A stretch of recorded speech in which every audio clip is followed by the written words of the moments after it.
Despite the overall impression that flank openings, one knight f3, maybe one g3 or one c4, don't confer much advantage to white, they're not that easy to meet.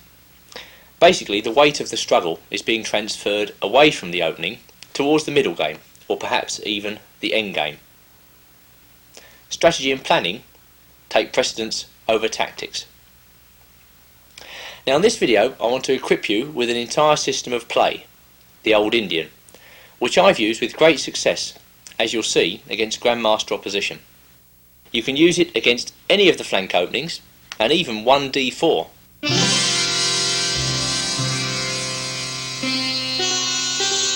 I'm going to start off by showing you the basic position of the Old Indian system that can be used against all flank openings. Usually black will set up the following position. First of all, the pawn will go to e5, then the pawn goes to d6, and now black develops his knights. Knight to f6, knight b to d7, the bishop comes to e7,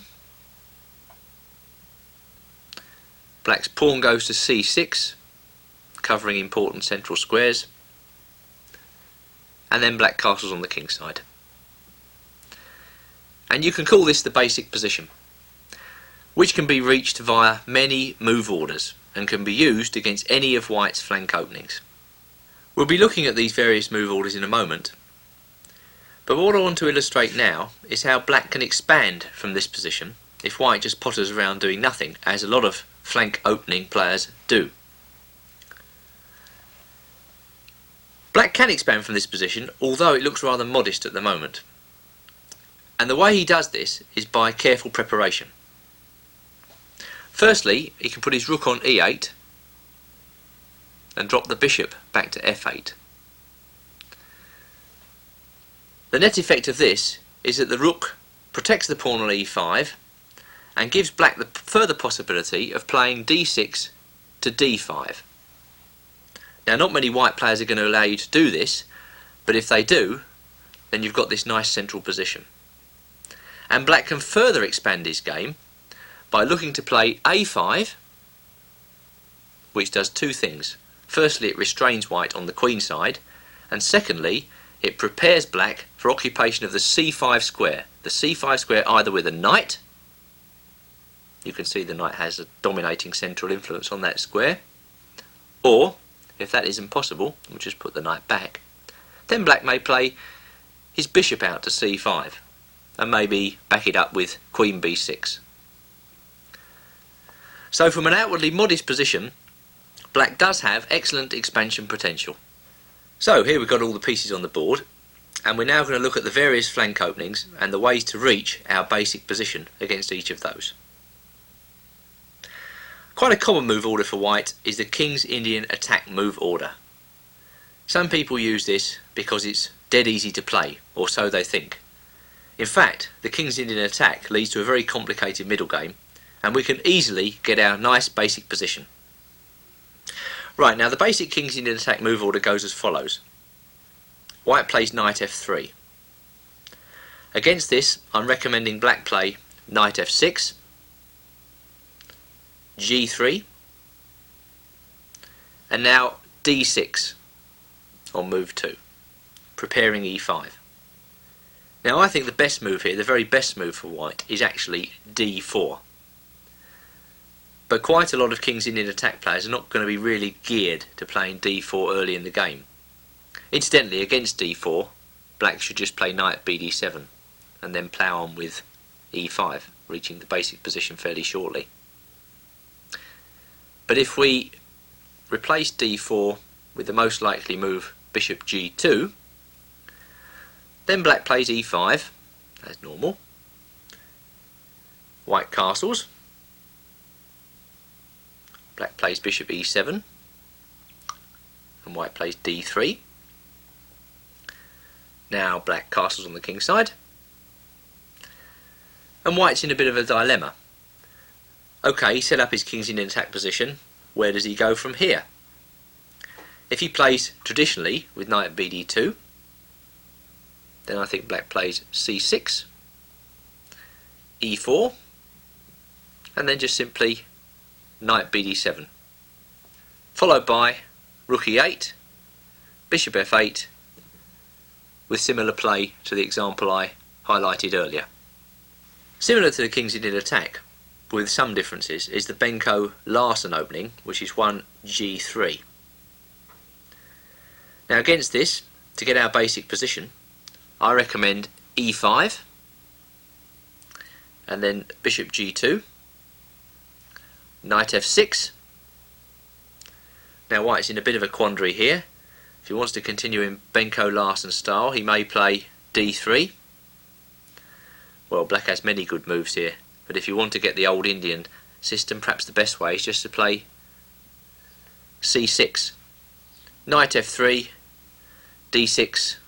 We're coming back into what we've just looked at. So the Benko-Larsen is easy to meet when you want to set up the old Indian. Now we come to the English opening, 1 c4. Against this I recommend e5, the most direct move, and after knight c3, Black should play d6, g3, then comes knight f6, bishop g2, c6, just blunting the diagonal.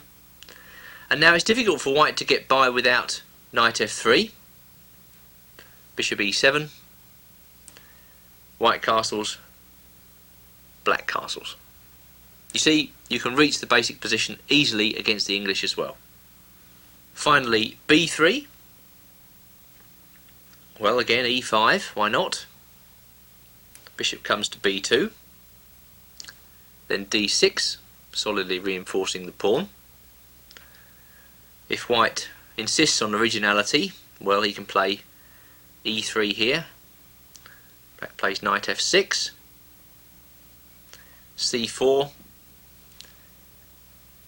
knight bd7, just putting the knight back. One could happily play c6 here as well. So you can see you're reaching this basic position, the same basic position. It's virtually the same against 1b3 as against all the others. Now the most important point I want to make in this first section of the video is that if White wants to put any pressure on Black's position, then he's going to have to play the move d4 at some moment. Let me illustrate this with a line, in fact the main line of this old Indian opening. Let's assume White enters the old Indian via flank openings system. For instance, this sequence is very common in Grandmaster chess. White plays knight f3, and Black plays knight f6. Now comes c4. Alright, we'll go for our basic position. d6. White plays g3. Now comes e5. Knight c3. Bishop e7. Bishop g2. Black castles. White castles. Black plays knight bd7. Well, now if White wants to make any progress at all here against Black's setup, he's going to have to play d4, and this is clearly, I think, the best move, and the one we'll be concentrating on in the tape. I think it's the move which your opponents are going to play most often. The only move really to put any pressure on Black, and against this move Black plays c6, and now battle is joined.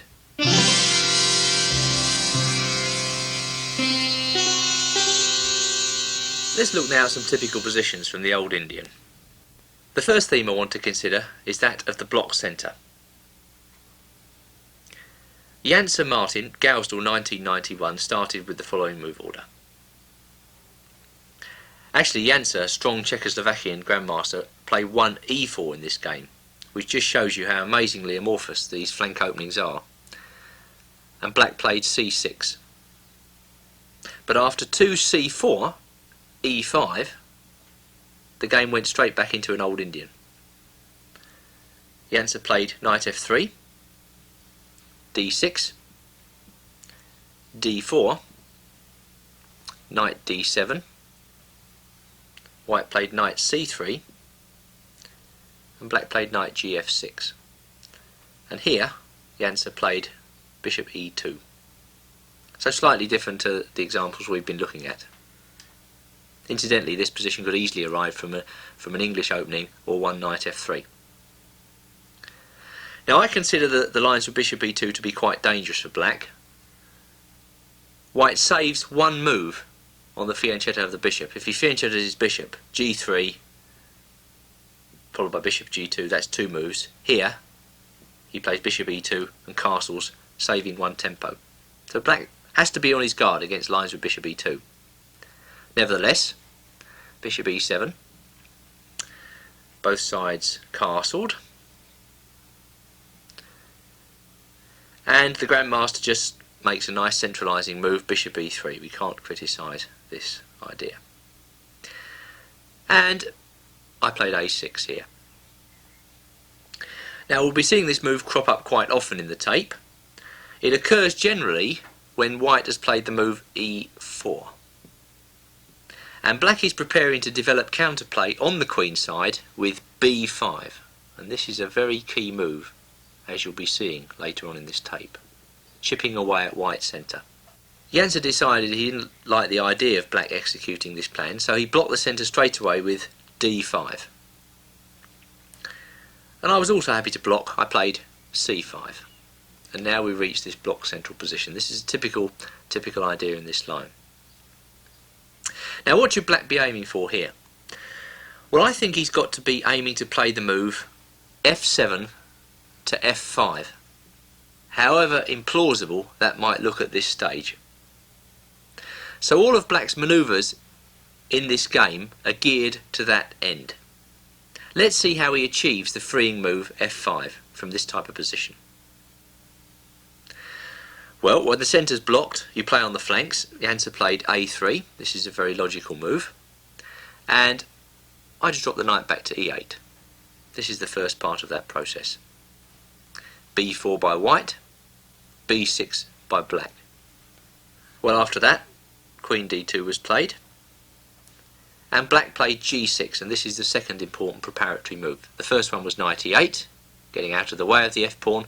The second one was g6. Incidentally, this looks a bit provocative, and as you'll see in a couple of moves, Jansa was provoked. Firstly, he played rook b1, rook a b1 there, threatening to open up the queen side at some point. And now comes the third preparatory move, knight to g7. So black is carefully preparing the move f5. White played bishop h6. And now some more preparation. Black played knight f6. Actually, this is an opening called the Czech Benoni, and black's scheme of play is well mapped out. Jansa played knight e1, and black played king h8. So more of this careful preparation. And it's funny, you know, the idea behind black's scheme. He wants to play knight g8, reinforcing the king side, stabilising against any white attack, and then he comes with f5. Once that move arrives, then black will have counterplay. So we'll just take play on a couple more moves. Black's just played king h8. And the impending idea of knight g8 followed by f5 encouraged Jansa to lash out with f4. Okay, he takes f4. Now knight d3 happened, and black played knight d7. Bishop took on f4. And now an interesting move, g5. Didn't take me long to decide on this. You can see white massing in the centre, and on the queen side it's time to get counterplay. Bishop went back to g3, and black played f5 with his full share of the game. At this stage he has considerable counterplay. So against a block centre, remember to aim for the move f5. This is Grandmaster Damian Lemos here for onlinechesslessons.net. First of all, I hope you enjoyed this video. If you would like to receive more free chess videos from us, you can just click the subscribe button below. I would also highly recommend signing up for my free mail course. the 10 Grandmaster Secrets to Dominate Chess. During this exclusive course from onlinechesslessons.net, I'll share with you my own Grandmaster shortcuts to effective attacking, defending, and growth hacks to improving your chess without complicated books or memorization. So sign up by clicking the sidebar on the right, and I know you won't be disappointed. Once more, this is Damien for onlinechesslessons.net, and I'll see you in my videos. Thank you.